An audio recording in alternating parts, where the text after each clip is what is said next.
If you study people who are at the pinnacle of anything, you recognize that to get there, motivation was maybe 1% of the formula. Maybe. 1%. And I'll prove it to you. If you want to become a world-class bodybuilder, say an IFBB pro, what that takes is you have to train twice a day, 6 days a week. You have to have 8 meals a day. Your calorie intake is regimented. Your meals are pre-planned and pre-cooked. You don't eat according to taste, you eat according to function. So my trainer, for instance, will eat and I'm going, what are you eating? And he's having he'll have chicken that was boiled without salt. And he'll have like half a kilo of it. And what are you doing? He says, I'm taking in protein. He doesn't say I'm eating, he says, I'm taking in protein. For him, it's functional. It's not taste-based. Then, you will probably have to train for a minimum, and this is if you are a genetic phenom, you'd have to train for a minimum of 10 years before you could get on a stage and compete at an average level with an average global bodybuilder. Average. Okay. So why am I telling you this? All of us here at the beginning of a new year write these things called New Year's resolutions, and then New Year's resolutions: number 1, make more money. Yeah. Number 2, change my boyfriend. Number 3, get into shape. Yeah. Number 3, get into shape is somewhere in the top 3. So what do? You go to the gym. You get a gym membership. Yeah. You go to the local Nike store and you buy like all of your gym gear. You are motivated. You are inspired. You are going to the damn gym. You go to YouTube, you subscribe to all of the fitness channels. You go to your Instagram, you follow all of the fitness models. You are motivated. You are going to the damn gym. You're going to get in shape. That's what you're going to do. The people you're following on YouTube have been working out for a minimum of 5 years to look like that. So you have the incorrect understanding that after a month of working out, you're going to look like them. So what happens in the first month? You're excited. You go to gym every single month, and you take the pains and your body is sore, but I'm excited. I'm going to gym. Then life happens.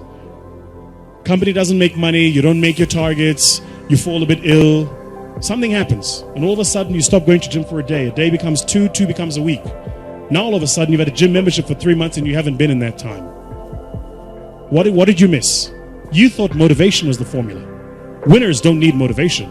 Winners need discipline. Discipline's about getting it done because it needs to get done, not because I feel like it, not because I'm motivated for it. You think Nelson Mandela was motivated to spend 27 years in prison? You think Martin Luther King was motivated to march across the states and proclaim freedom? You think, if you look at people that change the world, they're not doing it because they're motivated. They're doing it because they made a commitment to do it and they're disciplined to see it through. Discipline is far more important than motivation, which is why you got to be careful the decisions you make. Because once you make the decision, you have to see that decision through. Like my mentor says, first we make the decisions, then the decisions make us. So you got to be very careful the decisions you make. Be very careful the commitments you make. Motivation, I'm telling you now, is completely overrated. It's important. Don't get me wrong. We meet according to motivation. We feel good, rah-rah. But that'll fade.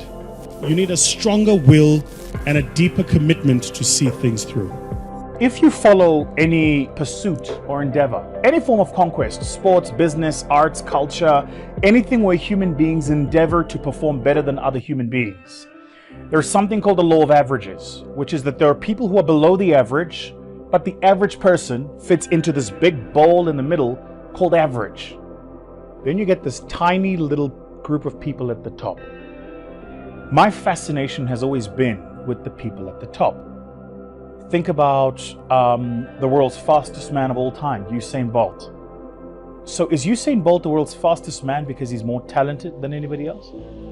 Or is he the world's fastest man because he has a genetic advantage? Or is he the world's fastest man because he has the best training? Is he the world's fastest man because he has access to the most advanced science? Or is he the world's fastest man because of all of those and he's only 1% better than everybody else? I learned that I didn't have to be 100% better than everybody else. I didn't even have to be 10% better than everybody else. I only had to be 1% better than everybody else at everything.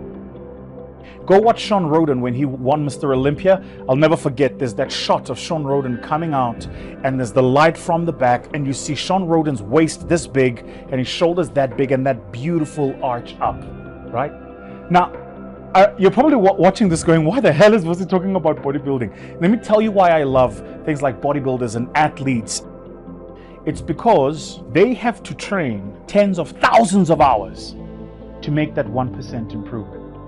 That additional 1% is tens of thousands of hours more than the 99% of the people beneath you. So, if you're busy studying for an exam, if you want to be right at the top of your pile, you got to make sure that you put in more hours. If you're training, you got to do that too. If you're running a business, you got to be up earlier, sleep later, work harder when you're in it. So the top 1%, when they get there, they make it look effortless, which is the last thing I want to share with you. The curse of genius is it makes its gift look effortless. And so when you get to the top and you are that top 1%, one of the things you'll realize is people either won't recognize it, won't reward it, or won't give you your dues. Why? Because you make it look easy.